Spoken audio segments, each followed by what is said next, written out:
কৃষককে সব ঢাকায় নিয়ে এসে পড়েন, বর্তমানে আছে হচ্ছে 3 কোটি, তাই না?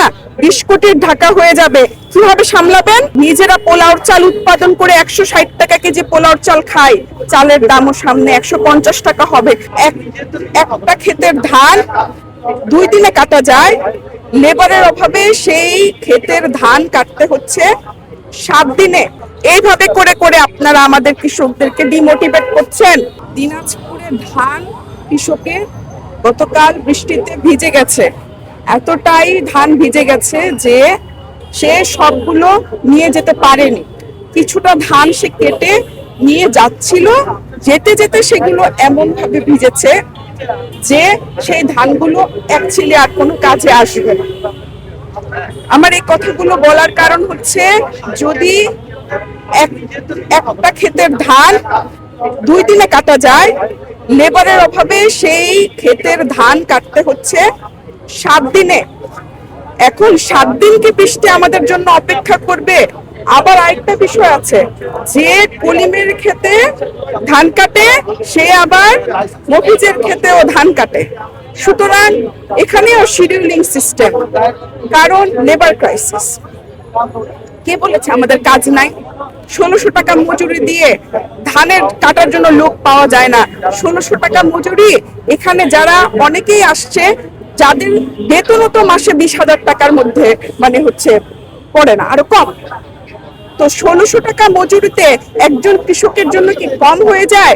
আপনারা বলেন তো, আপনাদের চাইতেও তো মজুরিটা তারা অনেক হয়। তাহলে আমাদের শস্য ফলাইতে অনেক কষ্ট, শস্যতে পানি দিতে হয়, তারপরে এই শস্য দেখাশোনা করতে হয়, বীজ বপন, সারা অনেক কাজ। তো এত কাজের জন্য আমাদের লেবার প্রয়োজন না?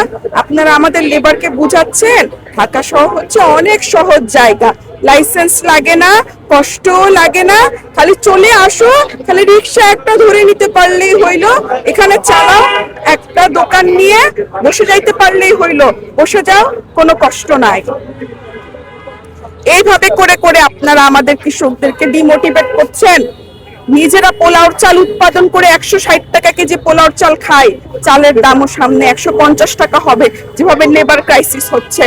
এখন আপনারাই বলেন, পোলাওর চালের বীজ তো আমাদেরই, আমরাই বছরে শুকাই ব্যবহার করি, বীজ আমাদের, সার আমাদের, পানি আমাদের, 160 টাকা কেন দাম?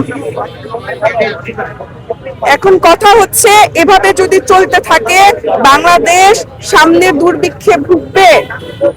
আমাদের দেশের মানুষকে আপনার খাইতে দিতে হবে। যদি খাবার না প্রয়োজন হতো তাহলে এখানে যারা আসছেন তারাও আসতেন না। পেট আছে বলেই তো টাকার প্রয়োজন, কিনতে হয়, খাবার খেতে হয়, পেটেই তো দিতে হয়।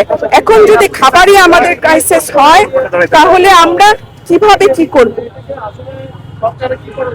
দেশে যদি আপনারা খাবারের দাম আন্ডার কন্ট্রোল রাখতে চান, আপনারা যদি মনে করেন 60 টাকা কেজি, 70 টাকা কেজির উপরে আর উঠতে দিব না, তাহলে আজই আপনাদেরকে ব্যবস্থা নিতে হবে। আপনারা যদি ব্যবস্থা না নেন তাহলে কৃষক হারিয়ে যাবে। আমাদের উর্বর মাটি আছে, আমাদের ইকোনমিটাই হচ্ছে কৃষি প্রধান। আপনারা যদি কৃষককে সব ঢাকায় নিয়ে এসে পড়েন, বর্তমানে আছে হচ্ছে 3 কোটি, তাই না? 20 কোটির ঢাকা হয়ে যাবে, কিভাবে সামলাবেন?